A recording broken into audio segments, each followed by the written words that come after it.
Okay, all right, let's start. My name is Oliver Bertschinger. I'm the Managing Director and President of the Chamber of Commerce, Switzerland, Central Europe, and it's my honor in the name of all participating 13 Chambers of Commerce to welcome you to today's session about a serious topic. I hope you guys had a good Easter holiday, and we're all now back in the office and on holidays, maybe some of you, and having to also think about the reality of our geopolitical situation. I just wanted to also mention Trump having his basically saying that Iran needs to decide if they're going to keep what they're going to do until today. So it might be a very serious day, geopolitically wise. And also 4 years ago, a bit more or less, the war in the Ukraine started. And we have created this impulse session to really try to inspire people that are active between Switzerland and the 17 countries of Central Eastern Europe about various topics. Mostly they are about technology and AI and news and business news, etc., or business opportunities. Sometimes you also talk about the more serious topics which we are affected by in the Central Eastern European region, most notably the Ukraine war. And when it started 4 years ago, and it shows how long this impulse session is already running, we after like 2 or 3 weeks later, we had two geopolitical experts, actually two former Swiss ambassadors, have a look at the war and what is happening, why is it happening, how will it end. And of course, nobody knew when it will end, and unfortunately, it's ongoing, and it does have implications, and not only regarding the war or the threat of war, but also in many other areas of our lives. And hence, I'm very happy that Marcel Hirsiger will talk about this in a very short moment.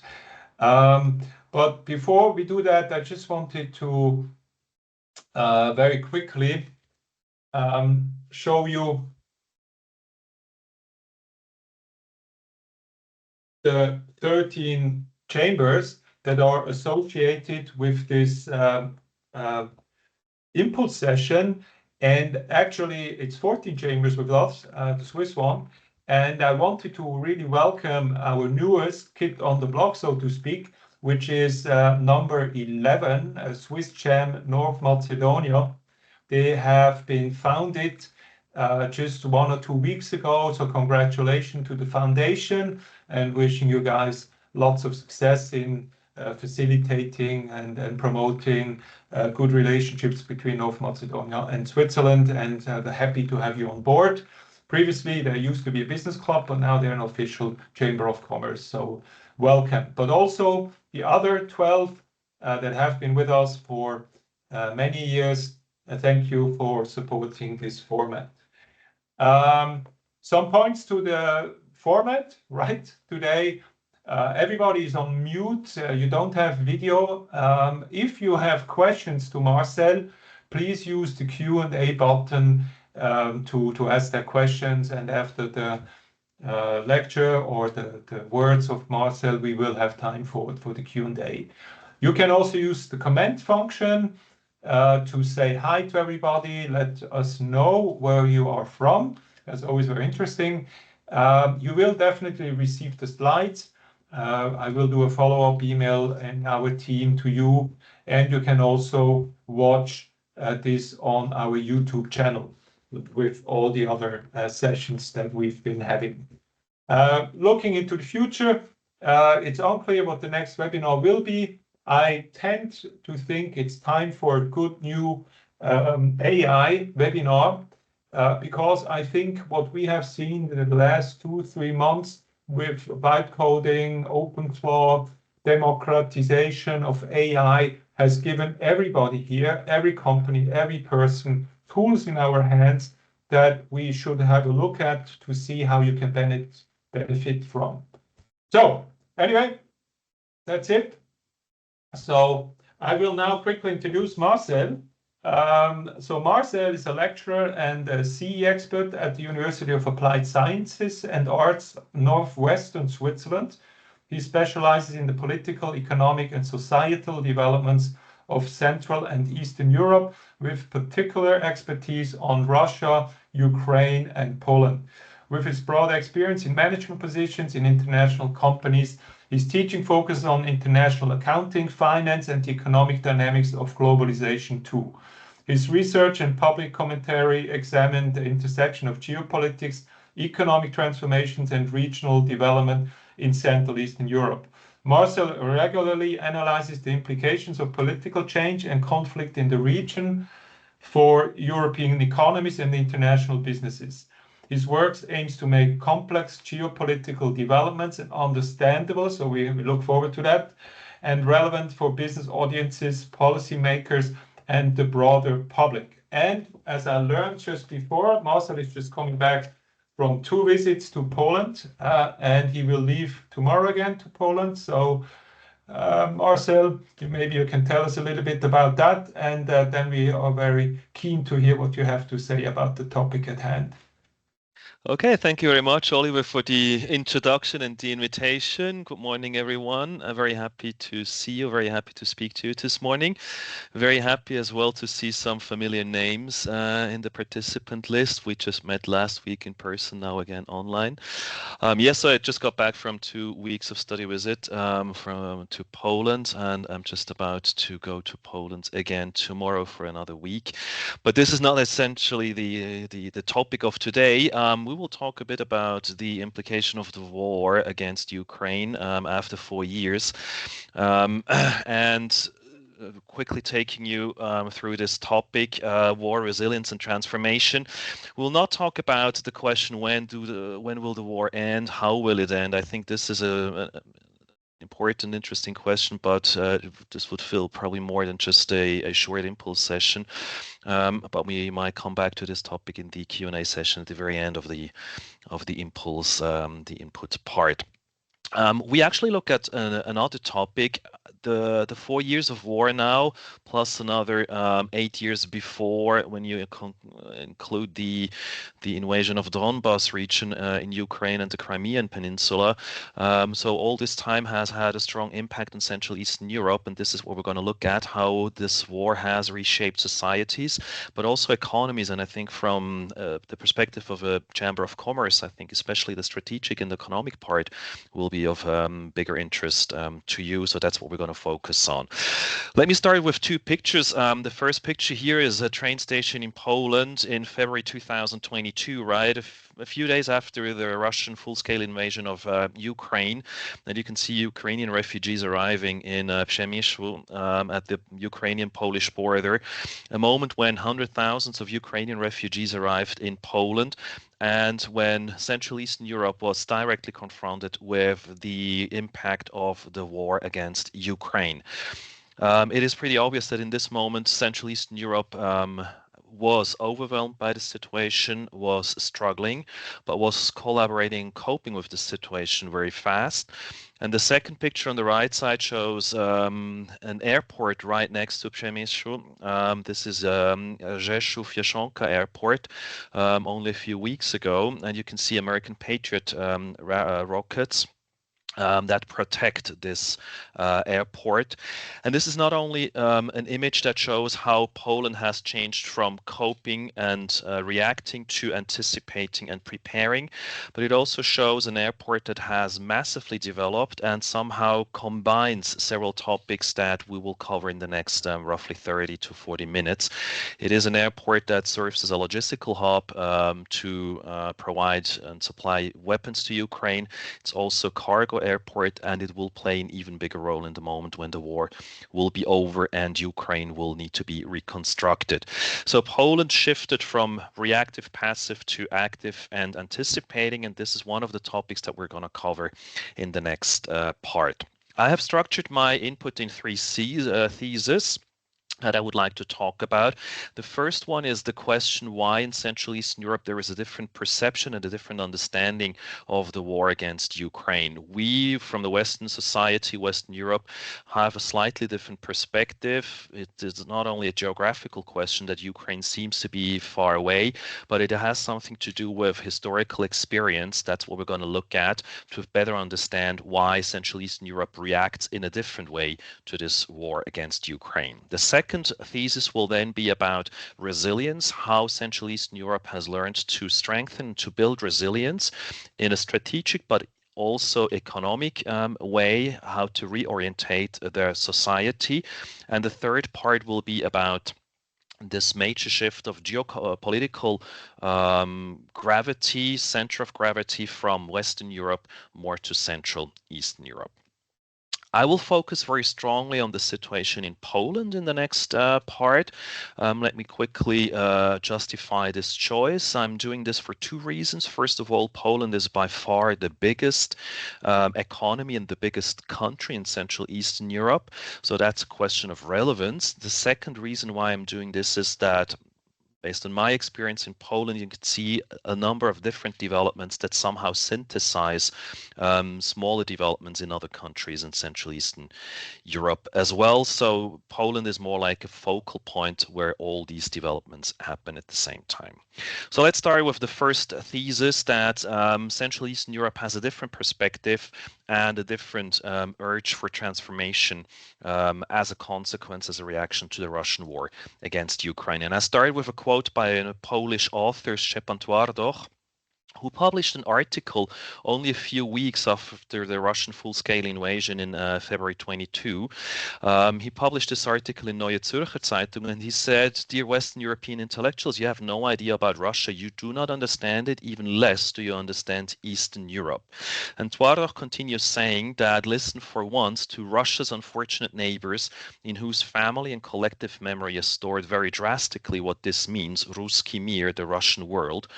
And those who have not inherited these traumas cannot understand them.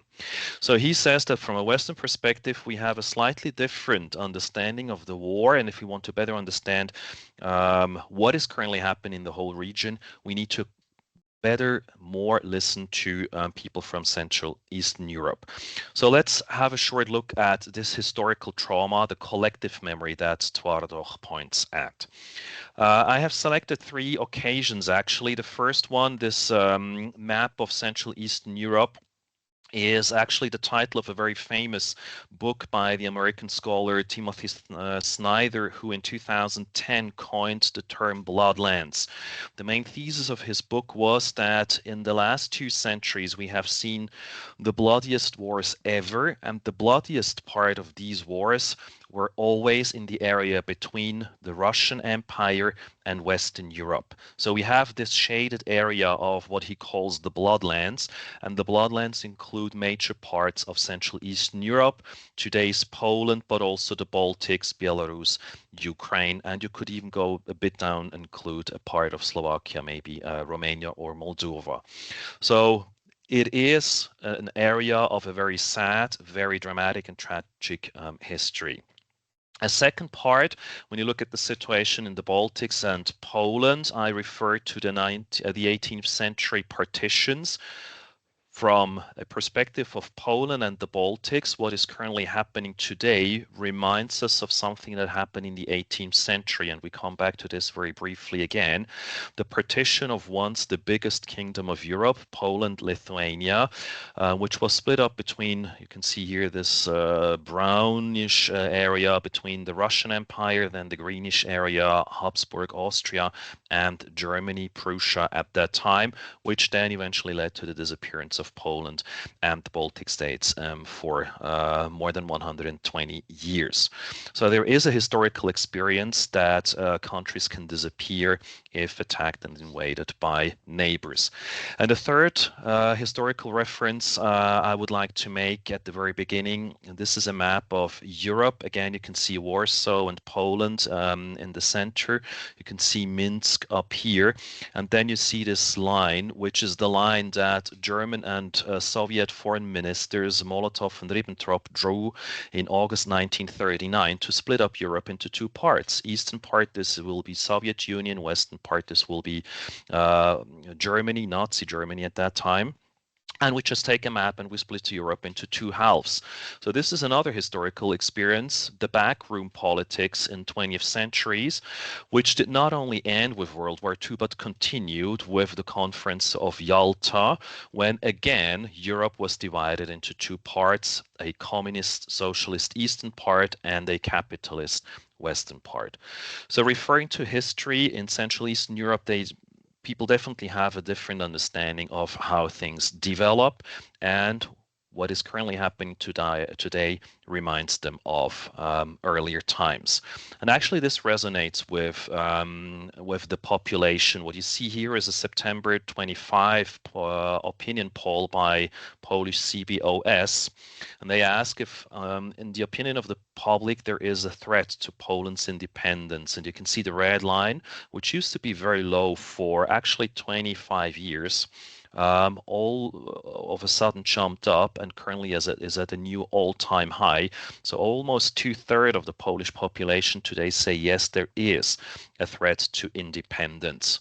Again, based on historical experience, but now combined with recent developments. And it is no surprise that the jump happened actually in 2014 when Russia annexed Crimean Peninsula and started the war in the Donbas region. So the Polish and Central Eastern European audience public sees a development that is threatening the future of the country. Now, unfortunately, Russian actions do not help calm down the situation. So let's quickly focus on Russia. And Russian identity focuses on three pillars today that sound very alarming to Central Eastern Europe. Russia refers to 1,000 years of history, which is a very broad understanding going back to the Kievan Rus, actually, so Ukraine 1,000 years ago. But Russia also says we are a country that is defined by military victories, not only in the Great Fatherland War or World War II, as we say, but also against Napoleon in the 19th century. And we are a country which is defined by great people. This is how Russia today sees itself for roughly 15 years now, mainly framed by the current Russian ruler. Russia has also developed a national security strategy that is very alarming to Central Eastern European countries. In this national security strategy, which was revised in July 2021, so before the full-scale invasion of Ukraine, Russia has defined the West, namely NATO, US, and Europe, as a main enemy, not on a classical military level, but mainly on a level of values. We are defending Russian values. We need to save Russian values. We need to defend them at any price. So what happened is actually that in the national security strategy, Russia included a whole section about Russian values, and that these values need to be saved, and that the war against Ukraine, which then started a few months later, is a war against the joint West and its civilization. This is something which the Russian ruler in October 23 also explicitly confirmed. In an interview at the Valdai Economic Forum, he said, "I do not know what civilization those on the other side of the front line, Ukraine, are defending, but we are defending our traditions, our culture, and our people."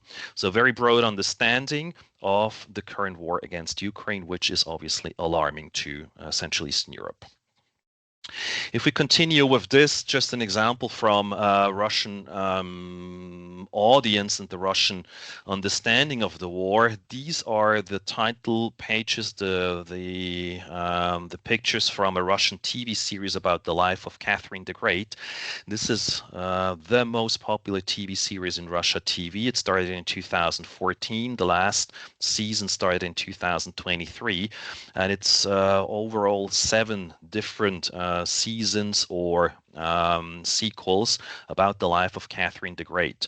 Now, for us in the West, again, we do not have a lot to say about Catherine the Great. If you look at the experience from Central Eastern Europe, they will better understand that Catherine the Great was not only a very popular Russian empress, but she was also the one which extended the Russian Empire to the West. So this area here, which I marked, is the area that was invaded under Catherine the Great. And referring to her again is somehow a reference to previous imperialistic Russian Empire, which also led to the partition of Central Eastern Europe, Poland, and the Baltics in the 18th century.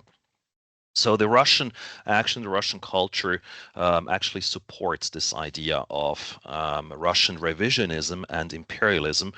And to conclude with this first part, this is what the Russian ruler said only a few weeks ago, or actually in June 25. He said that all of Ukraine is ours, not only the eastern part that is currently heavily attacked, but the whole country is Russian. And what is obviously alarming is the second part here. You know, we have this old saying, an old rule, wherever a Russian soldier sets foot, it's ours, which is nothing else than a new form of imperialism. Given these circumstances in Central Eastern Europe, there is a different understanding of the current war, which accelerates this transformation in the whole region. This is what we're going to look at in the next part now. The resilience that has developed over the last 4, if not 12 years after the Russian attacks on Ukraine. So let's focus now on different aspects of resilience. And I have just gathered and collected some of the recent news headlines in the region to highlight how this develops. So what we see on one side is a new trend, a new development into new businesses, new industries. For instance, weapon production. Poland now produces a higher number of defense missiles.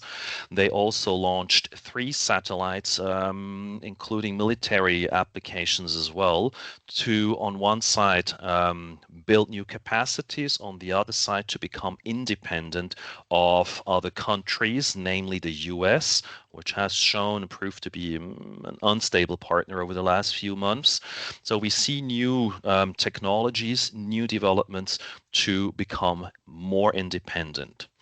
We also see new industries emerging around energy supply. It is no secret that Central Eastern Europe, in most of the cases, massively depended on Russian oil and gas.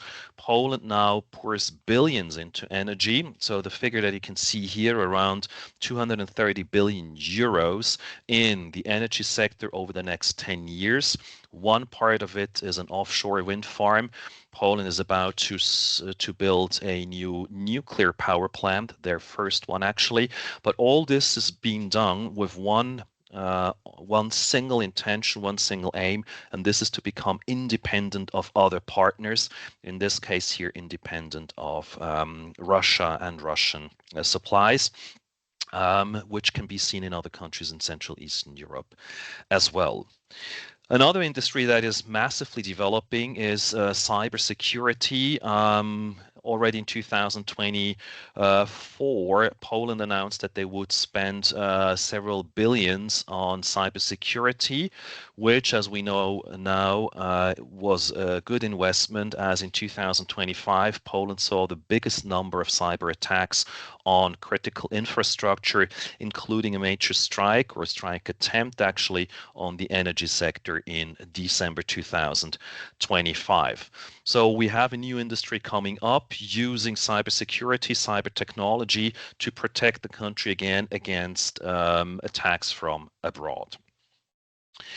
Obviously, the most obvious part of this new resilience, this new strategic resilience, is the new industries that are emerging. As we know, countries should spend more on defense if they're NATO members.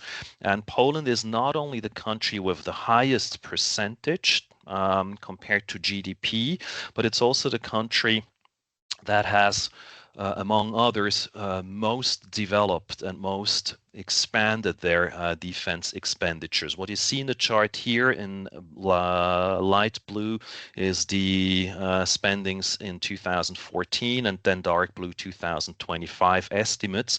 And you can see Poland with a 4.5%, but directly followed by countries with a very similar historical experience, Lithuania, Latvia, Estonia.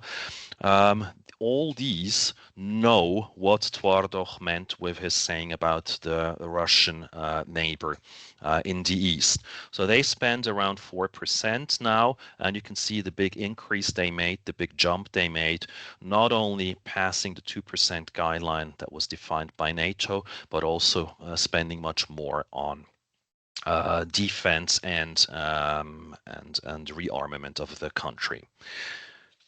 We see developments in other areas, however, that help build up strategic resilience. This is a research institute. It actually existed for many years, but in 2025, it became completely independent of the former structure. The IDEAS Research Institute based in Warsaw. And as you can see, this is an institute which is financed by both the Minister of Digital Affairs, but also the Ministry of National Defense. And this combination, digitalization and defense, let's do research on this, is a very strong signal in which direction the economy and the broader context are developing. I selected some of the key areas of research: cryptography, machine vision, cybersecurity, robotics, but also drones. And the context, the link to the current situation is very obvious given the situation in Central Eastern Europe. A last part of the strategic resilience is the societal impact. And it's not only industries and economies that are developing, but it's also the society that has understood that we need to change something. And in the case of Poland, it's not only in 2022, but also 2014 already, when the society and the government politics started developing a societal resilience, making people more aware of security issues, developing a culture of preparedness, but also different connections between various actors to help build these new capacities. And in 2025, the then new Minister of Defense, Kosiniak-Kamysz, noted that the defense of the homeland needs not only a strong army and a strong alliance, NATO, but also the engagement from the entire society. And he referred to the first days in Kiev in 2022, saying that stopping the attack on Kiev would not have been possible if not for the resistance of the civilian population in the first days and weeks. So what we see is a very broad understanding of resilience. And we see that in a number of initiatives. In 2025, the first half year, Poland had the presidency of the Council of the European Union. And one of the key topics that Poland had selected for this was the civil society as a factor of resilience, organizing conferences, workshops on this topic. But also Poland gained a European coordinator role to build social transformation and resilience to make the society more resilient. Just as a short excerpt, what that means actually, and we can discuss if this is really the right way or not, but this is what is currently happening. So drones are part of classroom teaching today, how to build, how to fly drones. Not in primary school, obviously, but in secondary and tertiary schools. But Poland is also about to train citizens in a readiness initiative to make the broad audience, the broad society, more resilient in the case of an eventual attack by Russia in the next few years. So we see a strong impact on a number of elements. And obviously, the key element still is NATO. The picture on the left, which you can see here, is a picture I took about 2 years ago in the city center of Warsaw. For those who are familiar, this is the Polonia Palace Hotel in front. And in the In the back, you can see this poster, Silny Sojuszu, strong in the alliance, sorry, referring to 25 years of Polish membership in NATO. We are strong in this alliance for 25 years. We have practiced together, we have trained together, and we have been secured together. And Polish population supports NATO membership. You can see the percentages here. And again, there is a huge jump in 2014 up to an 80% and currently around 90% Polish people support the membership in NATO despite all the problems that are currently brought up by other partners.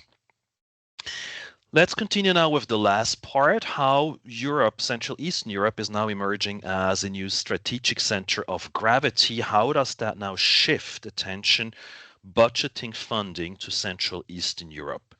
The most recent example to people in Poland very familiar is the decision by European Union to finance European security action, as they call it. So overall, European Union allocated a budget of roughly 150 to 180 billion euros, and almost 1/3 would be spent on security actions in Poland. 44 billion euros. The program currently is blocked by a presidential veto in Poland, but Poland would be the biggest beneficiary of the security action program, which would give the possibility to finance rearmament and defense capacities over the next few years. Poland is also leading in technology development now today. So this is from January this year, when Poland announced the development of an anti-drone system, which is not only used for Poland in the future, but this will be the new standard for anti-drone systems within NATO.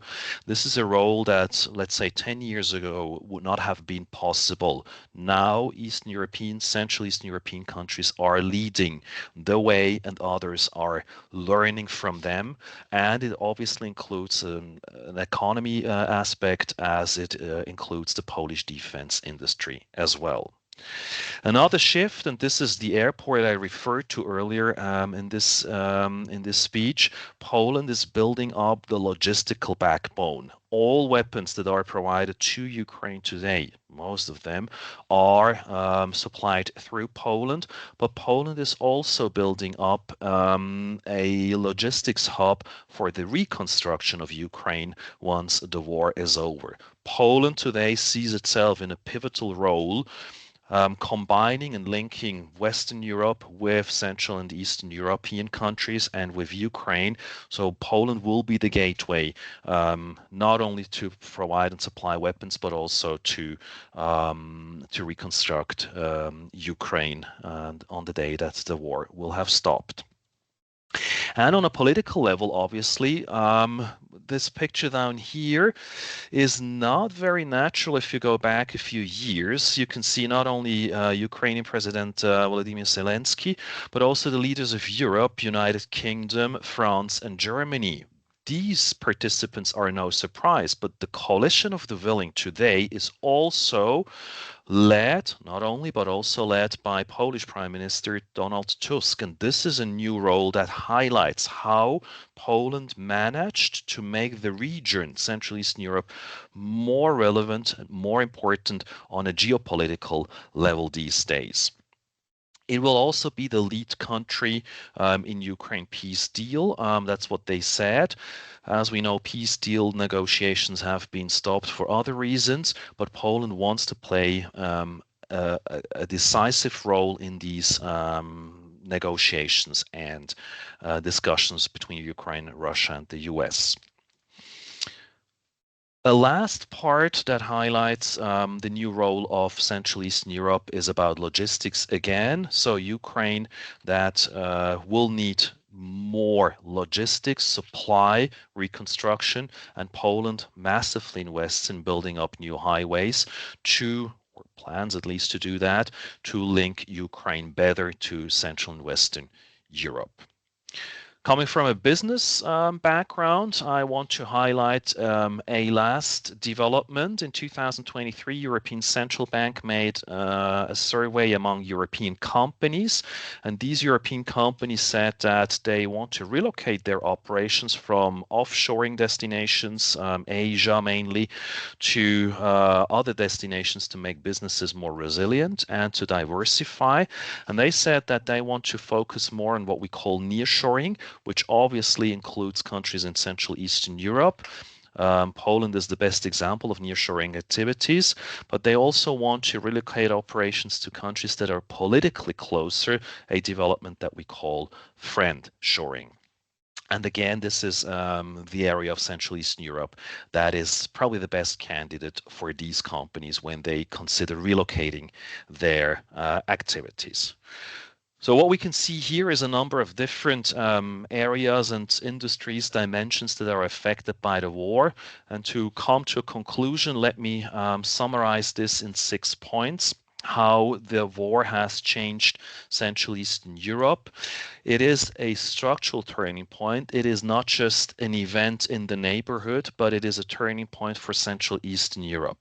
And it's not only temporary, but it is a lasting transformation based on the historical experience that goes back to the 18th century and continues for almost 300 years now. This is a lasting transformation which will affect society, economies, but also strategic priorities. Central Eastern Europe is not anymore the periphery of Europe, it is the center. That's why we should also use the term of Central Eastern Europe, not only Eastern Europe. It is an emerging center of relevance when it comes to politics, economies, and security. It's not only the governments and the markets that drive this shift, but it's also the societies which sustain the change as they adapt and mobilize resources, capacities to face the new reality of geopolitical threat and danger. Obviously, as we are in the context of business and institutions, this means that we have to reassess fundamentally our assumptions, risks, and opportunities, and we should consider Central Eastern Europe not only as a secondary market with low labor cost and available workforce, but we should see it as a strategic priority for future engagement. With this, I would like to conclude the input part, and I'm more than happy to now open the floor. Hand back to you, Oliver, for the moderation of the discussion. And thank you very much for your attention. Look forward to receiving your questions. Thank you, Marcel. Very interesting, very different approach to what we usually have, but incredibly, again, interesting. Your thoughts from a historical point of view to the relevance of today and the shifting importance of Central Eastern Europe. Maybe to start off, and please also add your comments. There was a comment in the chat that of someone well, actually we'll check the name quickly. Mikhail, who said, to be honest, I failed to see any of those signs of concentrating on resilience since 2014 till recently. I consider it a lost decade from a security and resilience perspective. So probably after the Crimea was invaded, I would say the urgency in Central Eastern Europe and Western Europe was not super high. What are your thoughts on this, Marcel? I fully agree with you, Michał. 2014 did not lead to a change. You can even go back. We now talked about 2014 as a turning point several times. When you look at the opinion polls in Poland, something changed in 2014. But let's be honest, it was not the starting point. Russia already attempted to invade Georgia in 2008, and definitely no reaction from any country in the Western Hemisphere. 2014 at least led to a change in public opinion, as we could see from these opinion polls. But in my understanding, it took way too long to then convert into action. There was a change. We should do something. again, we have a historical experience about this, but it took way too long till action was taken by politicians, by government. What I see today is that, at least in Central Eastern Europe, I think the signals have been understood. The societies, the politicians have understood in most of the countries that action should be taken. I'm not that sure if we have understood the message exactly in Western countries. When I look at the discussions we're currently leading in Germany, in France, or even in Switzerland. May I follow up on something that, looking now at the broader Central Eastern European region, as you see with the beautiful flags on the back of my background here, of course, we represent the 17 countries of Central Eastern Europe, from Estonia all the way down to Albania. Now, what I see in the last couple of years, there is this, I don't know, I kind of feel that there's a little bit, the countries are being torn a little bit by the east and the west, and there is not a homogeneous opinion, as you can see probably by the president's veto on this program, and us not having an ambassador in Switzerland because every diplomat is being vetoed by the president because it's nominated by the talking about the Polish ambassador, of course, which because it's nominated by the prime minister. And how do you see that as a threat to this resilience? Because it cannot be only Poland that is doing it. And even in Poland, there is a, Yeah, that's a very good point, Oliver. Very good point. I think the overall understanding is in most of the societies that resilience is required and the countries should do something. It is more a question of how to do that. Taking again the example of this SAFE program, Security Action for Europe in Poland, the current president vetoed the decision, but only on the level of how to finance it. It is not a veto against the rearmament and rebuilding of defense capacity. Unfortunately, the consequence is that currently the reconstruction is blocked, but the veto was against the financing part, and there is a common understanding at least in Poland, that the army should be strengthened. What we see on a more on a broader level is that we do have certain countries, and I can also see a question about Hungary in the chat. There is one or two countries that made their decisions, their politicians made their decisions that they want to focus more on ties with Eastern Europe, namely Russia. I'm not going to question this decision at all. That's not my role, but this is probably more the symptom of a public discourse on where is the future. Is the future more to the east or more to the west? Most of the countries have undoubtedly taken their decision. We want to focus more on the West. So, for instance, in Poland, the support for European Union is very, very high, despite all the current polemics about Polexit and so on. This is not really a question if Poland wants to leave European Union or not yet, and we hope that it stays like this. But this is between which direction should we orientate ourselves? And two or three countries, namely Hungary, currently Slovakia, I would say, maybe in Southeastern Europe, one or two other countries have made a decision that they see their future more in the eastern part of Europe. But this is to be negotiated. The consequence, if I can conclude with this, the problem with this is that all these are internal discussions, and as I mentioned, the coalition of the willing before, with Donald Tusk, the Polish prime minister, as one of the leaders of this coalition. The problem is that all these discussions, internal affairs, will absorb resources. And as a consequence, the coalition of the willing currently is very weak. If you remember the faces you had on this picture, you had Macron, very strong internal critique, France between the current government and Rassemblement National. Then you have a situation in Germany where Chancellor Merz is somehow torn between his way and AfD pulling the other direction. We have a very similar development in the UK. And now, unfortunately, from a European perspective, we have a very similar situation in Poland again, with a president pulling the other way and with this absorbing resources and making it impossible for the Polish government to contribute actively to this coalition of the willing. So for the last few weeks, and this is no coincidence in my understanding, for the last few weeks, Poland has mostly disappeared from the international scene, and this is definitely due to internal affairs. I'm not sure if this is the intention of the president, but it is at least the outcome of all these actions. Interesting. Just officially, we will now stop. Thank you for having been here, but we will continue because it's super interesting.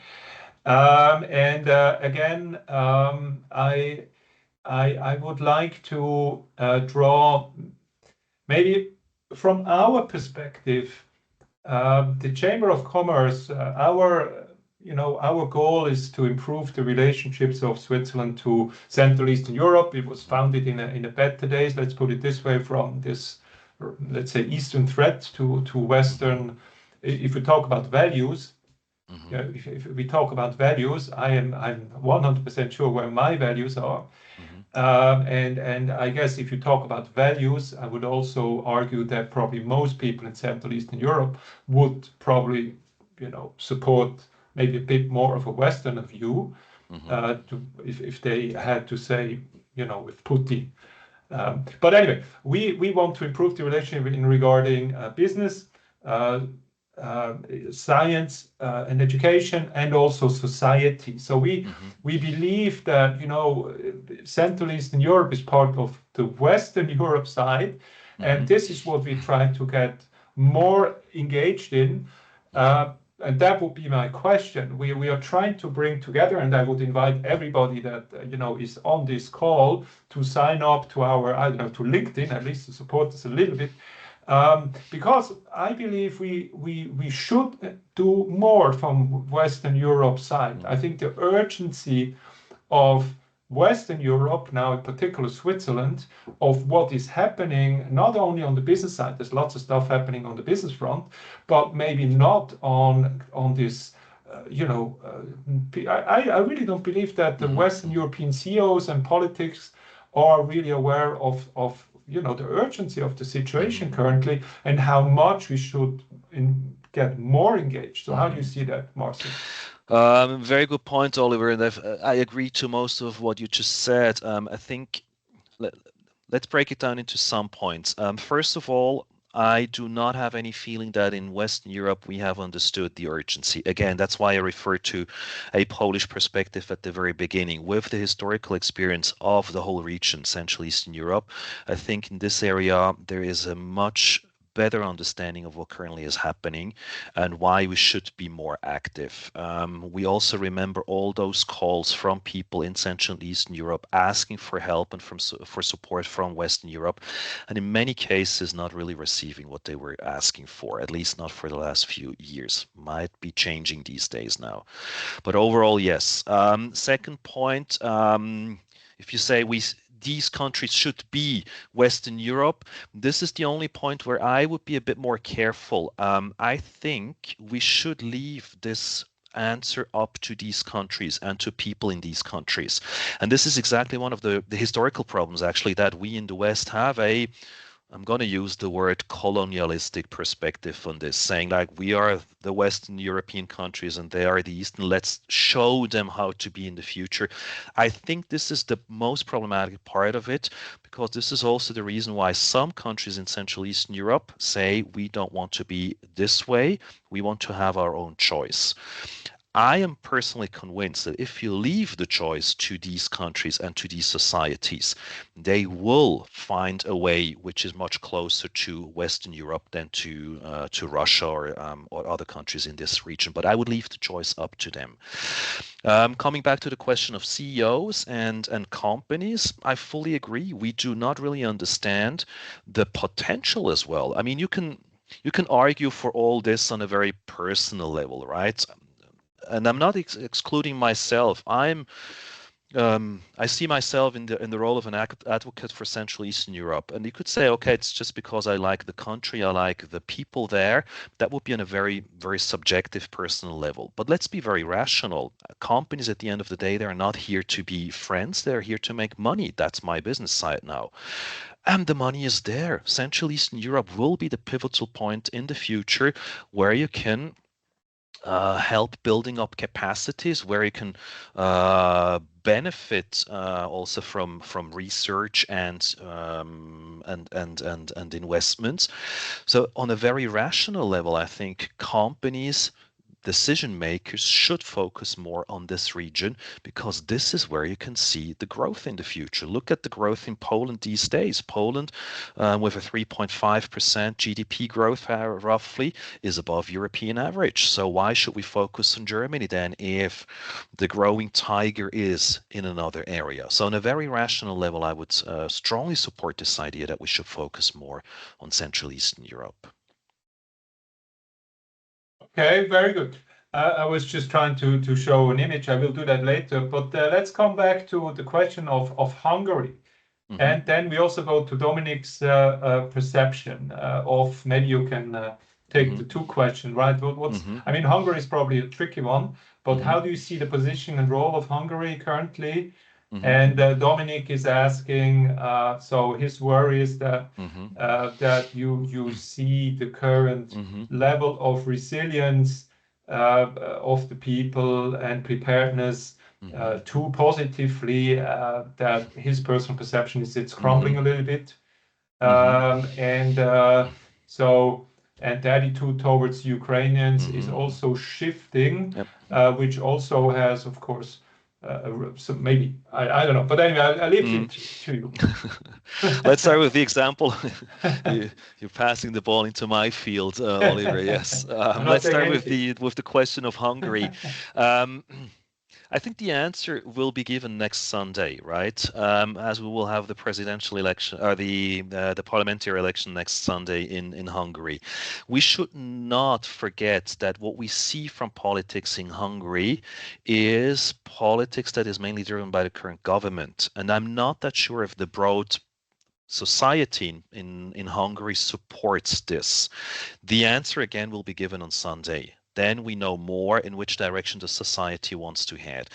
I personally have the feeling that in Hungary, as well as maybe one or two other countries in the area, what we currently see is a government that does not necessarily follow the best of the interest of the society, but rather tries to secure their own power.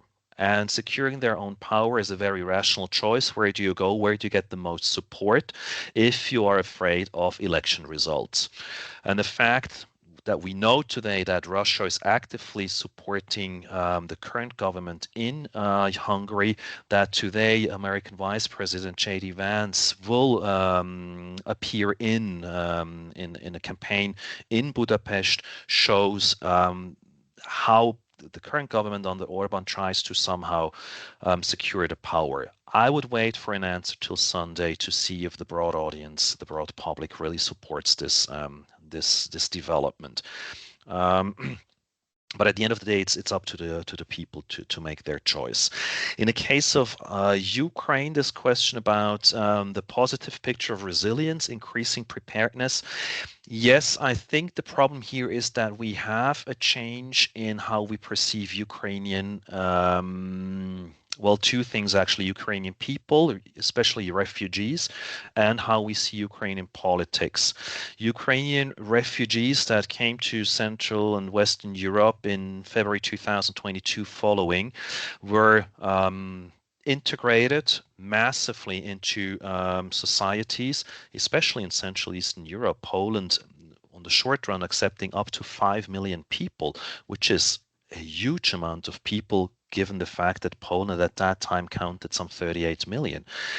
And what we see now is that we have, and I think the best example here is Switzerland, we have a change in the attitude as we are saying, okay, we have tried to integrate them, but they have not been integrated. And this is now a blame game. Who is responsible for that? Is it because we did not do enough from our side? Is it because they did not want to be integrated? And this is something that we have seen in many cases in other situations as well in the past. The attitude is shifting and it's changing. Again, Poland is a good example. The protection status has now been waived. Ukrainian refugees do not get that many more rights compared to others. If they are not fully integrated.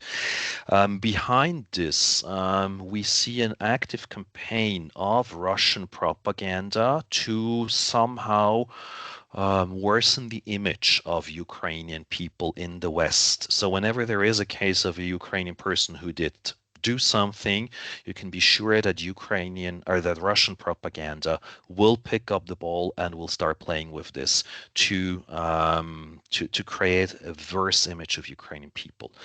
On the level of Ukrainian politics, the Ukrainian president is in a very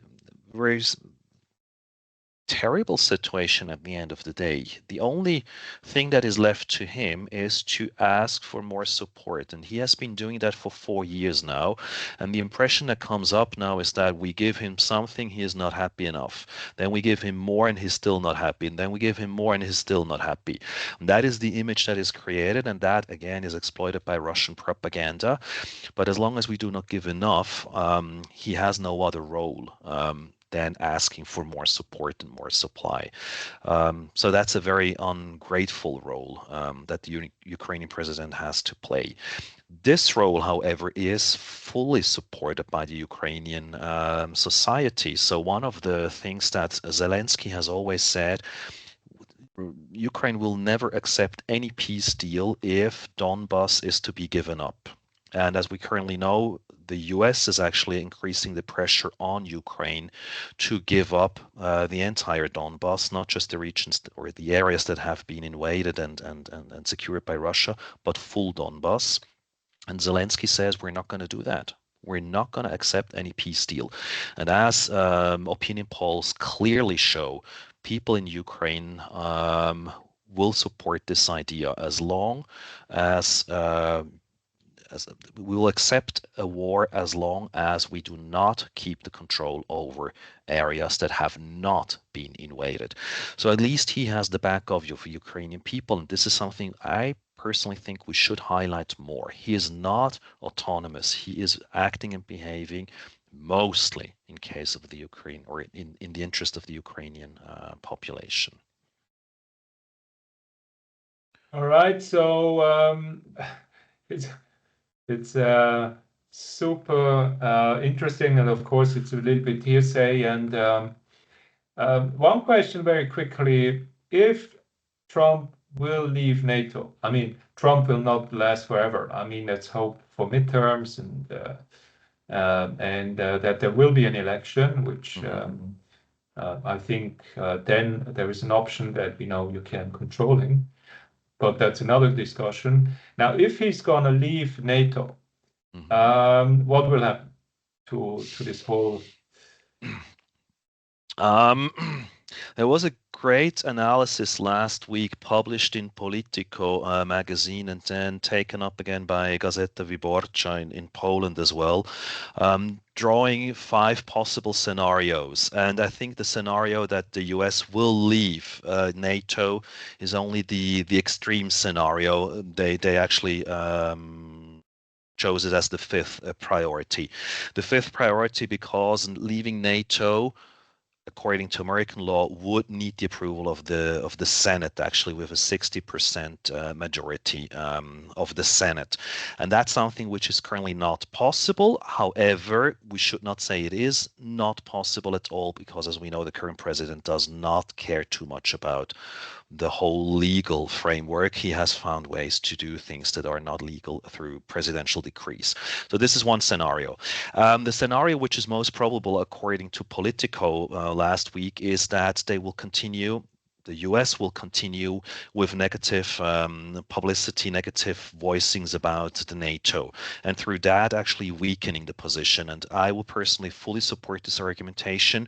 What we have seen now for quite a while is that The US is questioning Article 5, and actually NATO builds on Article 5. If there is an attack to one member, we consider it an attack on all members, and we all support each other. And if there is only one saying, but there might be, and we do not know, in this moment, deterrence is not possible anymore. And currently we have a scenario which might be very, very relevant soon. You might have heard about that. In Estonia, we have a small town, 50,000 inhabitants. 90% are Russian ethnically. And we have this kind of Donbas playbook being played again. We have an independence declaration of people from this area shown with flags highlighting the independent Republic of Narva. They even have an own small army. They have an anthem and so on. So they start playing the same game as we have seen 12 years ago in Donbas, asking obviously one day for help from Moscow, and then we do not know how Moscow will react, and even worse, we do not know how the NATO will react. If Moscow, if Russia attacks this small town, again, in the eastern border of Estonia, at the very margin of Europe, will NATO then react to this? Basically, it should, but will they? And if they do not, then NATO is dead. So we have this kind of, you might know that from now, big jump. In quantum physics, we have this very famous experiment with the cat that was developed by Schrödinger 100 years ago. As long as the cat is inside the box, we do not know if it is alive or dead. So we have the overlap of two quantum statuses. And NATO is exactly this example. As long as you don't test NATO, you don't know if it is alive or dead. And we need to be afraid that Russia will test it very soon to find out if it is alive or not. And I'm personally very concerned that it turns out to be more dead than alive. All right. Yeah, not positive. So no, it's not positive. No. Marcel, but anyway, it's great. So first, I also wanted to say we as a chamber are political neutral, right? So it's not our role to have a political opinion. We just facilitate discussion. So very important. And I hope this also came across. So there's two more questions, and then we actually will call it a day. Because Marcel is hungry. No, I'm kidding. But I am hungry. No. Anyway, so now, how do you see the chances and role of China in the reconstruction of Ukraine? And then we have, that's by Daniel. And then we have from Anna, last question. Where do you see, and that's one that I'm also very interested in, where do you see is the responsibility of companies, employers, and business owners in strengthening the resilience? The question is within Central Eastern Europe and maybe also from abroad. Yeah, let's start with the question of China first. I'm not a China expert, but what I can tell from what we have seen over the last few years, China has been very passive, and that's quite interesting. They're not actively stopping Russia, but they're not very actively supporting Russia either. I mean, they are on the side of Russia, but there could be much more support they're not providing. So we do not really know what China, which kind of strategy it follows.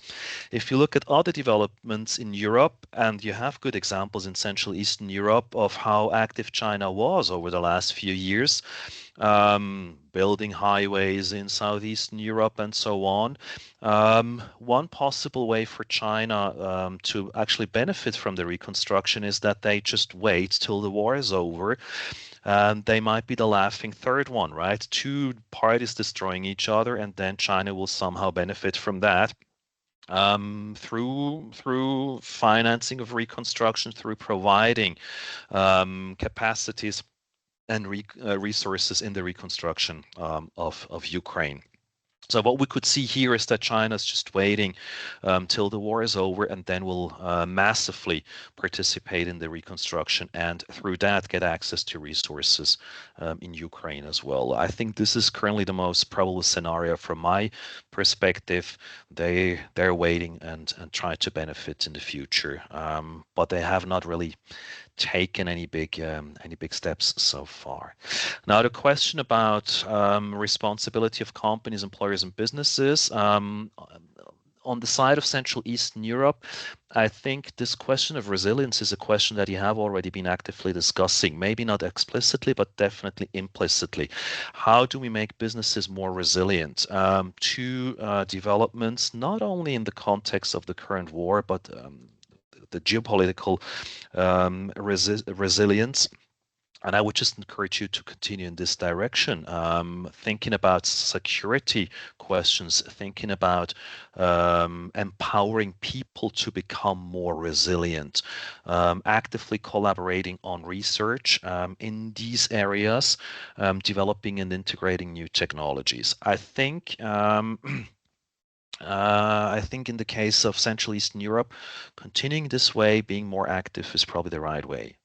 As you asked the same question for Western companies, I think we should support and we should turn our focus. This geopolitical shift, it's not about us anymore. It's more about Central Eastern Europe.